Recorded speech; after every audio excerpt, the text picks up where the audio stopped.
Stamped for Rejection, a Black Man's Job Search. Chapter 1. Chasing Dreams.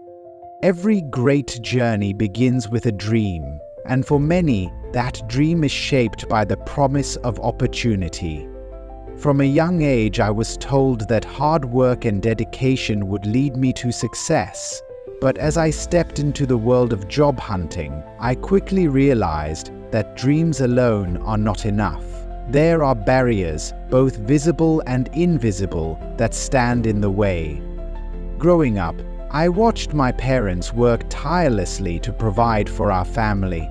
Their sacrifices fueled my ambition, and I pursued education with the hope that it would be my ticket to a better life.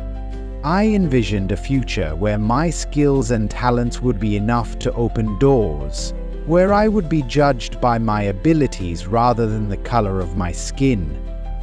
With my resume polished and confidence high, I set out on my job search, eager to prove myself.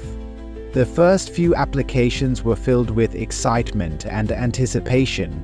I imagined the possibilities that lay ahead, meeting new colleagues, contributing to meaningful projects, and building a career that would bring both financial stability and personal fulfillment. However, reality quickly set in as I faced silence, rejection, and an overwhelming sense of frustration. Despite my qualifications, my name alone seemed to raise questions. I began to notice patterns: interviews that never materialized, polite yet dismissive emails, and opportunities that seemed to vanish the moment I revealed more about myself. The system that was supposed to reward hard work felt rigged against me. My dreams, once vibrant and full of hope, now seemed distant and uncertain. But giving up was never an option. If the doors would not open, I would find a way to build my own path. This is where my journey truly began, not just in chasing dreams, but in confronting the realities that sought to suppress them. Chapter 2. The First Application. The First Rejection. The excitement of submitting my first job application was unmatched. I had spent hours perfecting my resume, tailoring my cover letter, and researching the company I was applying to. My qualifications were solid. I had a degree, relevant internships, and glowing recommendations. I felt ready to step into the professional world and prove my worth. Days passed, and I eagerly checked my email for a response. When I finally received an email from the hiring manager, my heart pounded with anticipation. But as I opened it, the words, "Thank you for your application, but," stung like a sharp blade. It was my first rejection. I read the email multiple times, searching for clues as to why I had not been selected. Was my resume lacking? Did I fail to present myself effectively in my cover letter? Or was there another reason, one that had nothing to do with my skills or experience? Doubt began to creep in, but I shook it off, telling myself that rejections were just part of the process. Determined to move forward, I sent out more applications, confident that persistence would pay off. However, the pattern repeated itself: silence, rejection, or vague responses that left me questioning whether I was even being seriously considered. I started to notice the difference between my experience and that of some of my peers. Friends with similar qualifications received interview calls almost immediately, while I remained stuck in an endless cycle of applications with no results. One day I stumbled upon an article discussing how unconscious bias affects hiring decisions. It spoke about how names, backgrounds, and even the slightest cultural indicators could influence whether a candidate was even given a chance. Could it be that my name alone was enough to keep me from getting an interview? The thought disturbed me, but I could not ignore the possibility.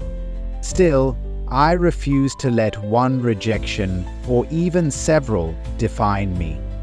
If the system was built to doubt my worth, I would work twice as hard to prove it wrong. The first rejection was painful, but it would not be the last.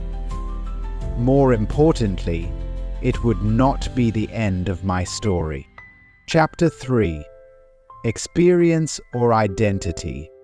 As the job search continued, a troubling question began to haunt me. Was I being judged for my experience, or was my identity playing a role in the hiring decisions? I had always believed that meritocracy was the foundation of the professional world, but the patterns I observed suggested otherwise. I started analyzing my rejections with a more critical eye. Many of the companies I applied to had diverse mission statements, emphasizing inclusivity and equal opportunity. Yet, I couldn't ignore the fact that some of my peers, many with resumes similar to mine, were securing interviews while I remained stuck in a cycle of silence. One day, I decided to conduct an experiment. I submitted identical resumes to a few companies, changing only the name on each application. One version had my real name, while the other bore a more traditionally Western-sounding name. The results were eye-opening.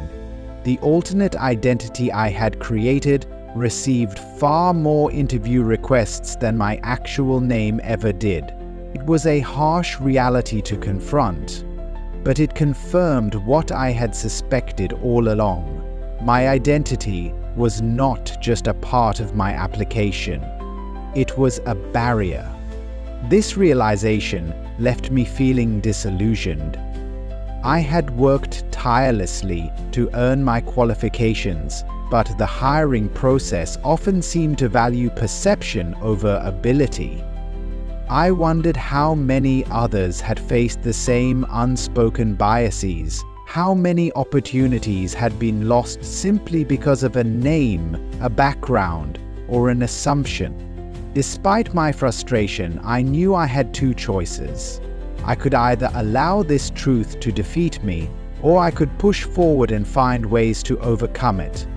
If the world was determined to see me through a lens of prejudice, then I would work even harder to shatter those perceptions.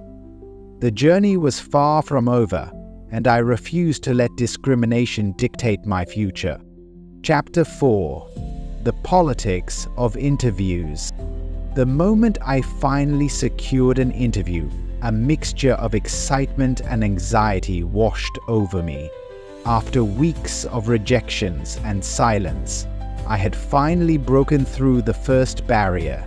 But as I prepared for the interview, I couldn't shake the thought that my battle was far from over. I spent hours researching the company, rehearsing my responses, and ensuring that I was fully prepared to present myself as the ideal candidate. When the day finally arrived, I dressed in my best professional attire, hoping to make a strong first impression. As I walked into the office, I felt a sense of determination, but also a lingering uncertainty. Would I be judged on my skills, or something else entirely? The interview began with the usual small talk, but something felt off. The interviewer seemed polite but distant, his questions impersonal and rehearsed. He skimmed over my qualifications quickly, barely acknowledging my accomplishments. Instead, he focused on questions that seemed designed to assess my cultural fit rather than my ability to do the job. "Tell me about yourself," he said, his tone neutral. As I spoke about my education and work experience, I noticed his eyes flicker with something I couldn't quite place. Hesitation?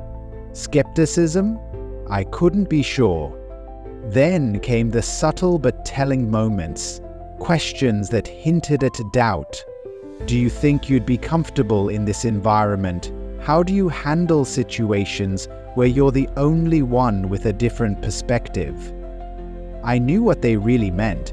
They were trying to gauge whether I would blend in or stand out, whether my presence would disrupt their carefully curated company culture. I answered confidently, keeping my responses professional and focused on my skills. But deep down, I knew I was walking a tightrope. Too much assertiveness could be seen as aggression, too little as a lack of confidence. It was a balancing act that many people like me had to navigate, knowing that even a small misstep could cost us an opportunity. By the end of the interview, I had no idea where I stood. The interviewer thanked me for my time and said they'd be in touch. I left the office feeling drained, my initial excitement replaced by a sense of frustration. Had I been given a fair chance, or was I just another name they had to check off their diversity quota? Days later, I received the dreaded email. "We appreciate your interest, but we have decided to move forward with other candidates." It was another rejection, but this one felt different. This time, it wasn't just about my resume. It was about something deeper, something harder to prove, but impossible to ignore. I realized then that interviews were not just about showcasing qualifications. They were about navigating unspoken expectations, breaking through invisible walls, and proving over and over again that I belonged. Chapter 5. Hidden Intentions Behind Words. After countless interviews and even more rejections, I started noticing a pattern in the conversations I was having with hiring managers. Their words, though seemingly harmless, often carried hidden intentions. I had learned to listen not just to what was being said, but also to what was being implied. During one interview, a hiring manager smiled politely as he scanned my resume. "You have an impressive background," he said, "but we're looking for someone who really fits into our culture." I nodded, knowing all too well what he meant. Culture fit was often a euphemism for someone who looks like us, talks like us, and shares our background. It was a coded way of saying that diversity was welcomed in theory, but not always in practice. Another interviewer asked, "How do you handle situations where you're the only person with your perspective?" It was a carefully worded question, one that suggested that my presence in their company would be an exception rather than the norm. I answered as diplomatically as I could, emphasizing my adaptability and teamwork, but deep inside, I wondered, why was I being asked this question when others were not? The language used in rejection emails also started to feel eerily similar. "We appreciate your interest, but we have decided to move forward with another candidate. While your qualifications are impressive, we found a candidate whose experience better aligns with our needs." These were the kinds of responses that lacked specificity, providing no real feedback and leaving me to wonder if my application had ever been seriously considered. Even networking events, which were supposed to be about opportunity and connection, often carried an undertone of exclusion. I would introduce myself, only to receive half-hearted responses or quick dismissals. Meanwhile, I watched others, often those who looked nothing like me, engage in easy, effortless conversations that led to opportunities. These moments, repeated over and over again, confirmed something I had long suspected. Words have power, and in the professional world, they are often used as subtle gatekeeping tools. The way questions were framed, the way feedback was given, even the way rejection letters were worded, all of it carried hidden messages that spoke volumes about the systemic barriers in place. But if words had the power to exclude, I believed they also had the power to open doors. I decided to change the way I responded, becoming more intentional in my conversations, more assertive in my interviews, and more strategic in the way I navigated these coded interactions. I would not allow hidden intentions behind words to dictate my future. Instead, I would use my own voice to challenge them. Chapter 6. The Limits of Possibilities. As my job search stretched into months, I found myself questioning the limits of possibility. Every rejection chipped away at my confidence, forcing me to confront the unsettling reality that talent and effort alone were not always enough. The world had unwritten rules, ones that I had never been taught but was now forced to navigate. One morning, I sat at my desk, scrolling through job postings, trying to shake off the exhaustion that had settled into my bones. I had lost count of how many applications I had sent, but each one felt heavier than the last. I meticulously adjusted my resume, hoping that this time I would say the right thing, present the right image, and finally be given a chance. But as I stared at the screen, a painful thought crept into my mind. What if the opportunities I was chasing were never meant for me? It wasn't just about qualifications anymore. I had seen it too many times. Positions that were seemingly open to all, yet somehow the same kinds of people always ended up filling them. The hiring process was not just about skill or experience, it was about networks, about assumptions, about fitting into molds that had been shaped long before I ever stepped into the job market. I attended a career fair, hoping to gain insight into what recruiters were really looking for. Dressed in my best suit, I approached a booth for a company I admired, resume in hand. The recruiter greeted me with a professional smile, but as soon as I introduced myself, something shifted. His enthusiasm dimmed slightly, his responses became shorter, more perfunctory. I watched as the person next to me, someone with a nearly identical background on paper but a different appearance, received a warm, engaging conversation. My turn had ended before it had truly begun. Leaving the event, I wrestled with an internal battle. I had always believed that perseverance was the key to success, but what if the doors I was knocking on were designed to remain closed to people like me? How do you push forward when the very system you are trying to enter seems built to keep you out? I refused to let these thoughts paralyze me. If the traditional paths were failing me, I would carve a new one.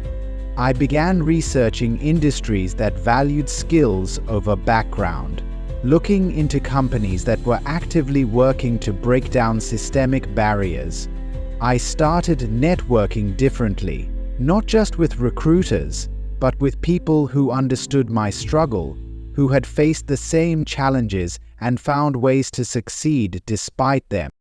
The limits of possibility, I realized, were not just external, they were also internal, shaped by doubt, by fear, by the quiet acceptance of rejection. If I wanted to move forward, I had to reject the idea that my worth was determined by others. I had to redefine success on my own terms. And so, I did. Chapter 7. Qualification versus prejudice.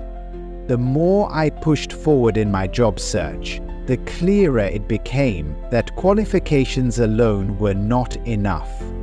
Every rejection letter, every silent response, and every dismissive glance reinforced a truth I had long suspected. Prejudice, whether conscious or unconscious, played a significant role in the hiring process. I had done everything right. I had earned my degree, completed internships, gathered recommendations, and honed my skills.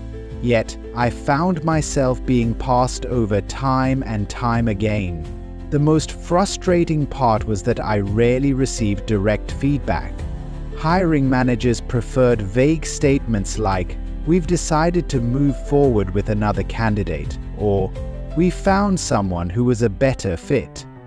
The ambiguity left me questioning, what did better fit mean? Did it mean more experience? Or did it mean something else? Something unspoken but deeply ingrained?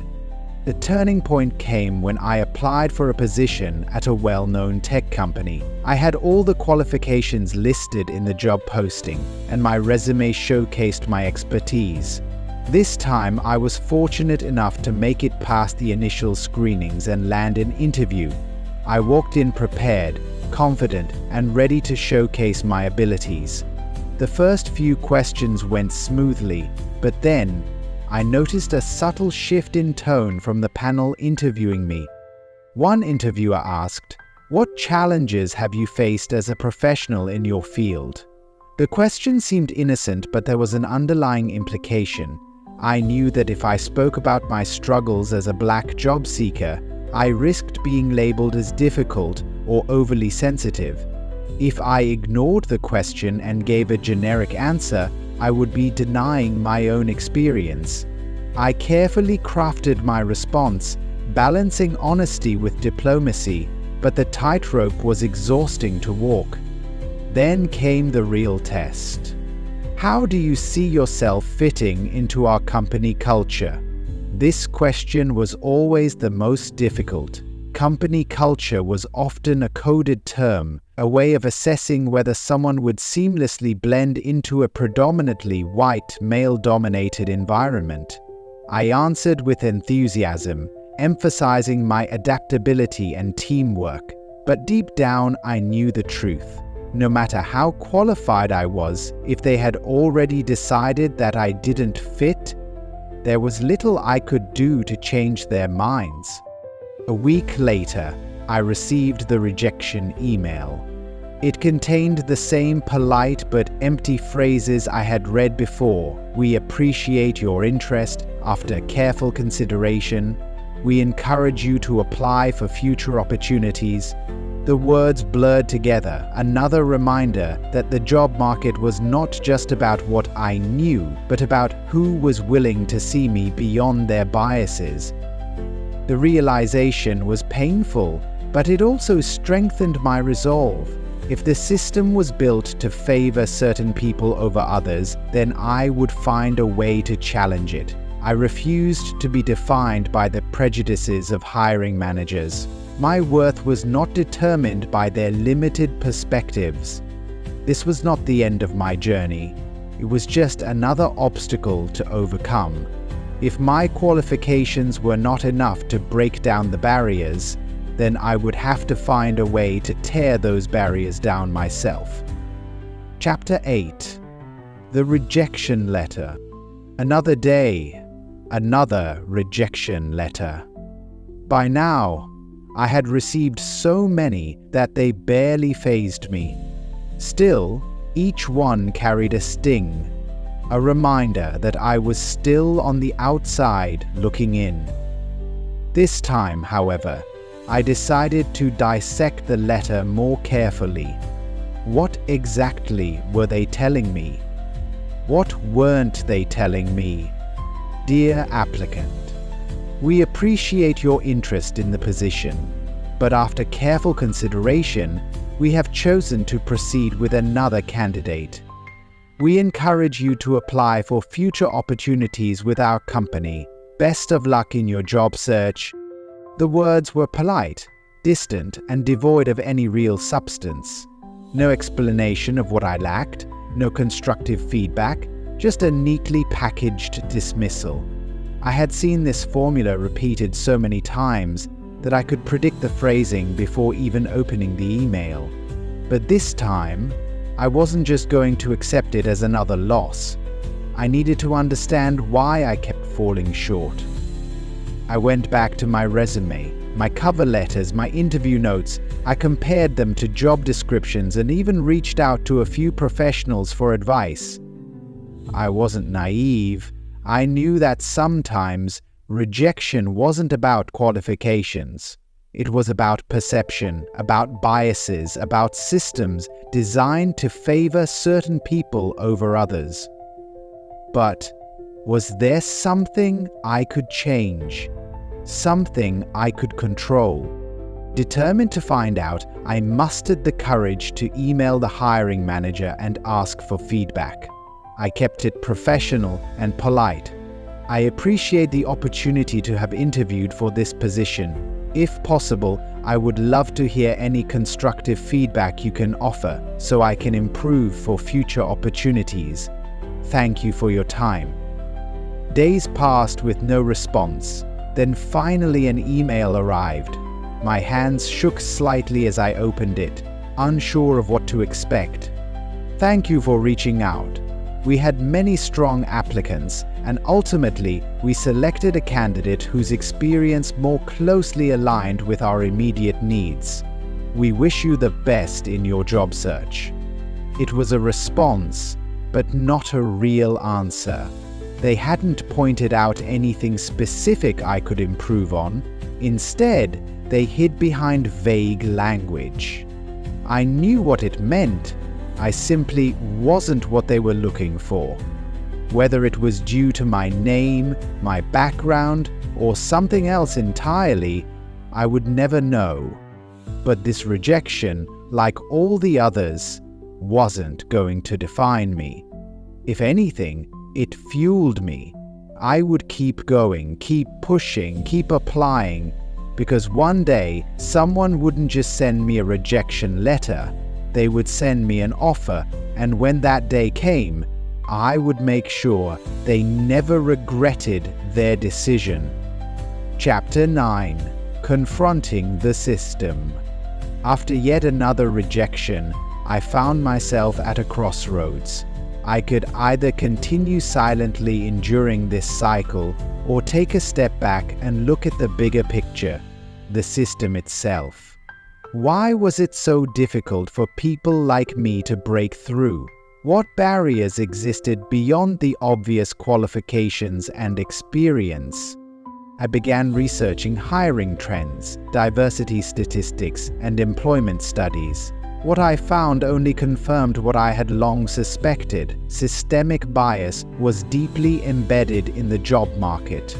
Studies showed that applicants with names perceived as ethnic were less likely to receive callbacks. Recruiters often relied on subjective judgments about culture fit, which, in many cases, translated to hiring those who looked, spoke, and acted like the existing workforce. Unconscious biases dictated hiring decisions more than actual skills.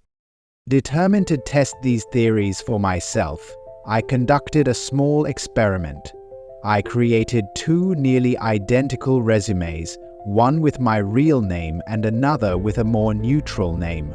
I sent them to the same companies for similar positions. The results were both expected and disheartening.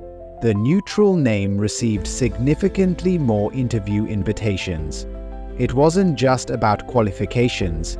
It was about perception, about assumptions made before I even walked through the door. Realizing this made me angry, but it also made me more determined. If the system was designed to exclude, then it needed to be challenged. I started reaching out to organizations advocating for workplace diversity, engaging in discussions about employment equity, and connecting with professionals who had faced similar struggles. I began attending networking events that focused on inclusion and minority empowerment. I wanted to learn from those who had successfully navigated the system and, more importantly, understand how they had changed it. But confronting the system wasn't just about external battles, it was also about my own mindset. I had internalized many of these rejections as personal failures, but now I saw them differently. It wasn't just me, It wasn't just about my skills or my worth. The problem was much larger, and while I couldn't dismantle it overnight, I could fight back in my own way. Instead of shrinking under the weight of rejection, I started to own my narrative. I stopped modifying my resume to fit in and began emphasizing my unique perspective and experiences. I sought out companies that actively promoted diversity and inclusion rather than just using it as a marketing tool, and most importantly, I refused to let a broken system convince me that I was not enough. The battle wasn't over, but for the first time in a long time, I felt like I was finally fighting back. Chapter 10. Another door closes. Another application sent. Another interview completed. Another email received. I already knew what it would say before I opened it. Dear applicant, we appreciate your interest, but we have decided to move forward with another candidate. I stared at the words, willing them to change, but they never did. It was another door closed, another opportunity gone before it had even truly begun. I had lost count of how many times this had happened, how many rejections had piled up over the months, and yet this one hurt just as much as the first. I had spent hours researching the company, tailoring my resume, preparing for the interview. I had answered their questions with confidence, smiled at the right moments, and highlighted my experience in ways that should have made me a strong contender. I had done everything right, or at least I thought I had, but in the end, it hadn't been enough. Again, I sat in silence, letting the weight of another failure settle over me, the frustration, the disappointment, the creeping self-doubt. It all crashed down at once. Was I even good enough? Was I chasing something that wasn't meant for me?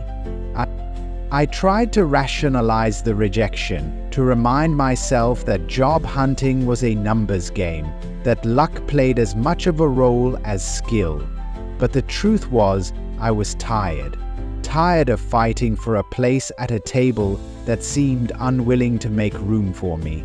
Tired of proving my worth over and over again, only to be told, in polite but empty words, that I still didn't measure up.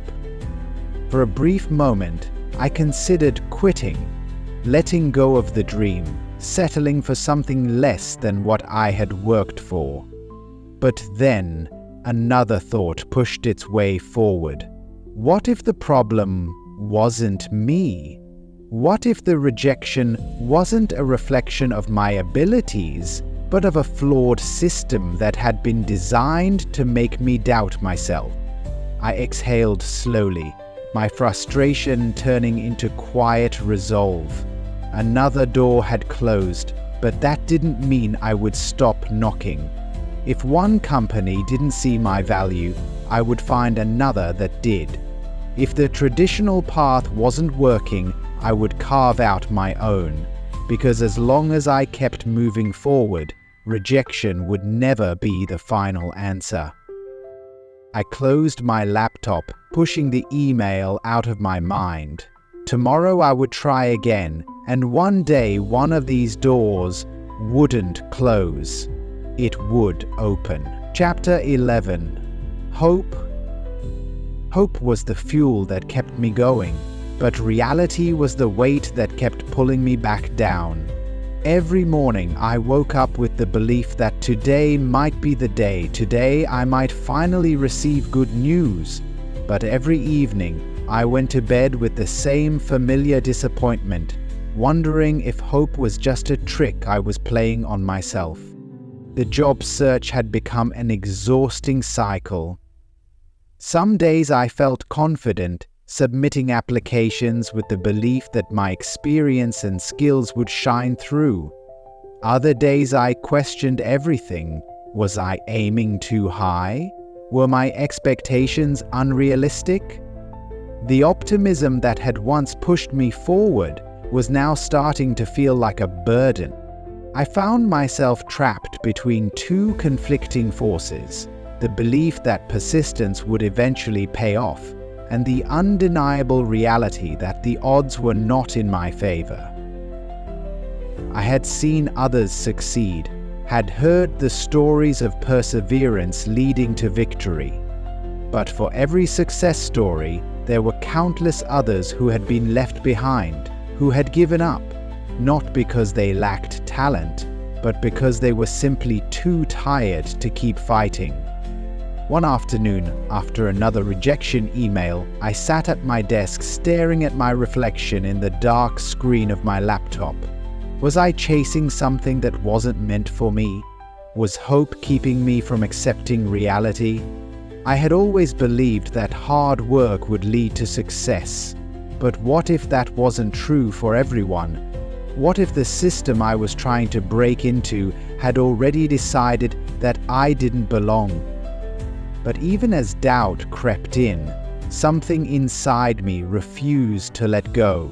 Hope might have been a burden, but it was also a lifeline. It was the thing that kept me from surrendering, that reminded me I had something to offer, even if others refused to see it. I took a deep breath and made a decision. I wouldn't let rejection define me, but I also wouldn't ignore reality. Maybe it was time to reevaluate my approach, to find new ways to reach my goals instead of waiting for someone else to open the door for me. If the system wasn't built for me, then I would have to find a way to build something for myself. Hope wasn't enough on its own, but when paired with action, it could become something powerful. And so I chose to keep going, not just with blind optimism, but with a new determination to carve my own path forward. Chapter 12. Seeking a New Path. After months of walking the same road, of chasing the same opportunities and receiving the same rejections, I realized that something had to change. The traditional job search had drained me mentally, emotionally, and even physically. It was no longer just about finding a job. It was about preserving my own sense of self-worth in a system that continuously told me I wasn't enough. I decided to shift my approach. Instead of waiting for someone to offer me an opportunity, I would start creating my own. I began exploring alternative career paths, freelancing, entrepreneurship, even further education. If the doors in front of me kept closing, then maybe I needed to find a different way in. The first step was self-reflection. What skills did I already have? What unique experiences could I leverage? I had spent so much time tailoring my resume to fit someone else's mold that I had lost sight of what made me valuable in the first place. So, I wrote down everything I was good at: writing, problem solving, communication, research. I listed the things I enjoyed doing and the ways I could turn them into income. Next, I started networking with people who had taken unconventional career paths. I reached out to freelancers, entrepreneurs, and self-employed professionals, asking about their journeys. Many had started exactly where I was, tired of being overlooked, frustrated with the job market, and desperate for a change. But they had found ways to carve their own paths, and their stories gave me hope. With this new mindset, I began to explore different opportunities. I took on small freelance projects, learning as I went. I attended workshops and online courses to build new skills. I even started brainstorming ideas for my own business, something I had never seriously considered before. The more I explored, the more I realized that I wasn't trapped in a cycle of rejection. I had simply been looking in the wrong place. This shift didn't mean the journey became easy overnight. There were still challenges, still moments of doubt, still financial concerns that weighed heavily on me. But for the first time in a long time, I felt like I had some control over my future. I wasn't just waiting for someone to give me a chance. I was actively creating my own opportunities. Seeking a new path wasn't about giving up on my dreams. It was about realizing that success didn't have to come in one specific form. Maybe my purpose wasn't to fit into the spaces that had rejected me, but to build something new entirely. And so, with a renewed sense of direction, I took my first steps toward a different kind of future. One where I was no longer just a job seeker, but a creator of my own destiny. Chapter 13. Lessons from Struggle. Struggle had been my greatest teacher. Every rejection, every disappointment, every moment of doubt had shaped me in ways I never expected. The lessons I had learned weren't the kind that could be found in textbooks or training programs.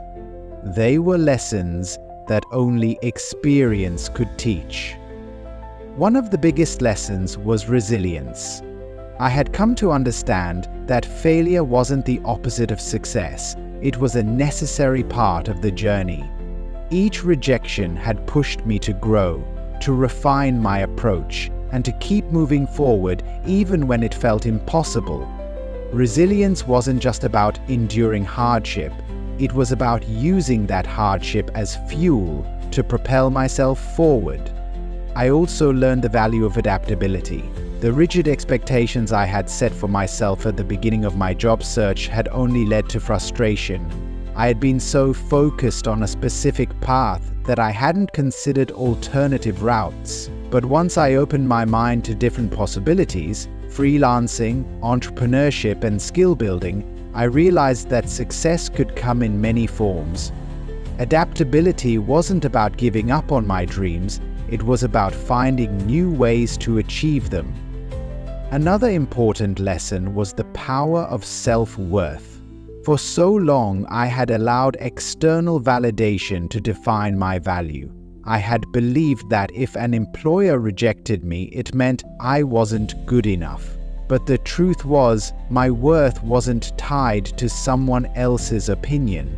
I had skills, talents, and experiences that were valuable, even if some companies didn't recognize them. Learning to see my own worth was a turning point. It allowed me to approach job searching from a place of confidence, rather than desperation.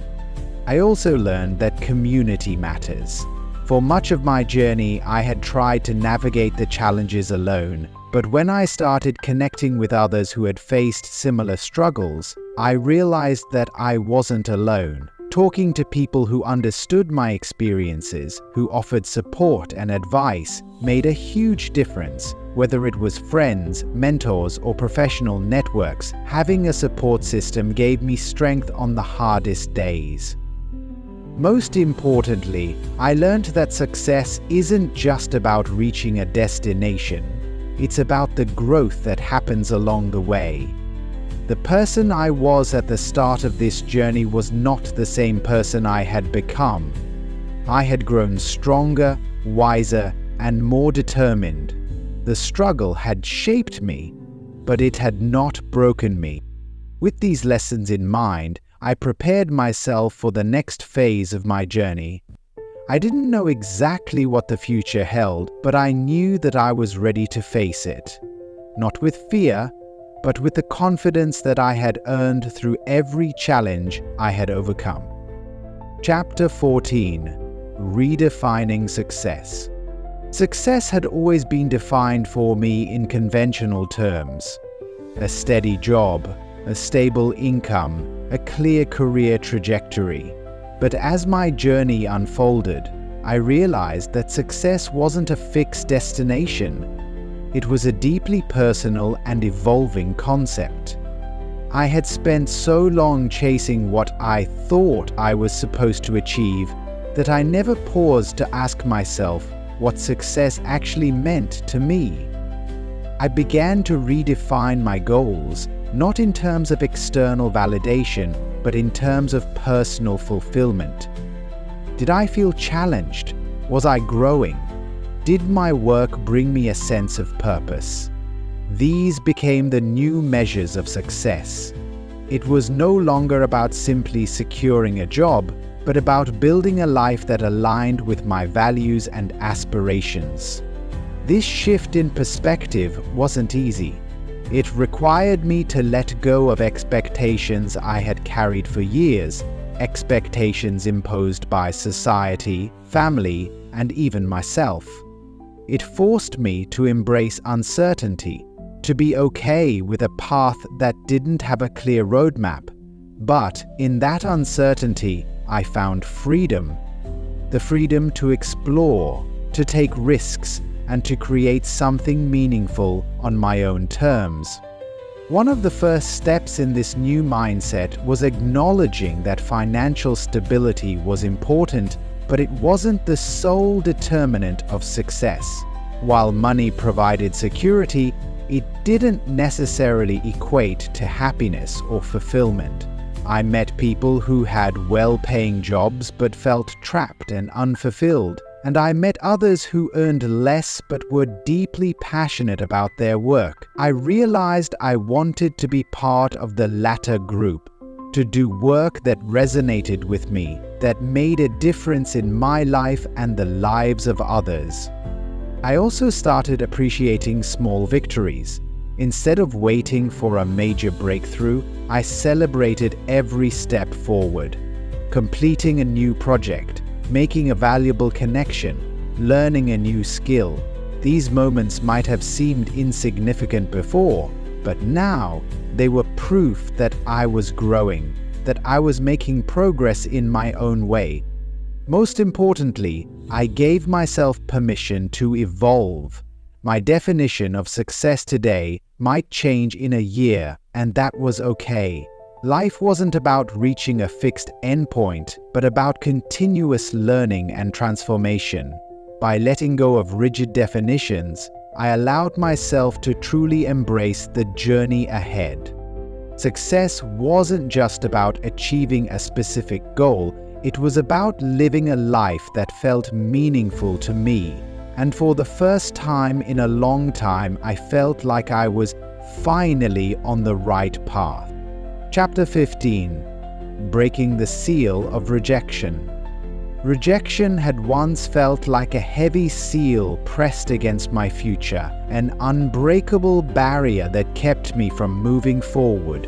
Every unanswered application, every dismissive email, every interview that led nowhere had reinforced the feeling that I was locked out of the opportunities I sought. But something inside me had shifted. I no longer saw rejection as an end. I saw it as a challenge, a call to push harder and break through.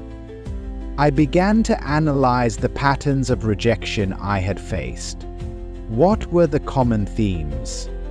Was there something I could change, or was I simply knocking on the wrong doors? I realized that while some of the rejection was systemic, rooted in biases and gatekeeping, some of it also pointed to areas where I could improve. Instead of letting rejection defeat me, I used it as a guide. One of the biggest changes I made was in my mindset. I stopped personalizing rejection. Instead of seeing it as a reflection of my worth, I viewed it as a mismatch. Not every opportunity was meant for me, and that was okay. The right opportunity wouldn't require me to constantly prove my value to people who couldn't see it. It would be a place where my skills and experiences were recognized and appreciated. I also started diversifying my approach. Rather than relying solely on online applications, I focused on building direct connections. I reached out to people in my field, asked for informational interviews, attended industry events, and joined professional groups. I learned that sometimes opportunities weren't posted publicly, they were shared within networks, passed along through word of mouth. By putting myself in spaces where these conversations were happening, I increased my chances of being considered. Another important step was refining my personal brand. I revisited my resume, my cover letters, my online presence. Was I telling my story effectively? Was I highlighting my strengths in a way that resonated with employers and clients? I sought feedback from mentors, made adjustments, and presented myself with renewed confidence. Most importantly, I refused to let rejection silence me. In the past, every rejection had felt like a door slamming shut, a reason to shrink back. But now I saw rejection as part of the process. I kept applying, kept reaching out, kept improving, and slowly, things started to shift. I began receiving responses, invitations to interviews, opportunities that aligned with my goals. The seal of rejection wasn't unbreakable after all. It had only been as strong as my fear of pushing past it. Breaking through rejection wasn't about avoiding failure, it was about learning to persist in spite of it. I had faced countless closed doors, but I had also found new ones to knock on. And with each step forward, I proved to myself that I was capable of shaping my own future, no matter how many times I had been told no.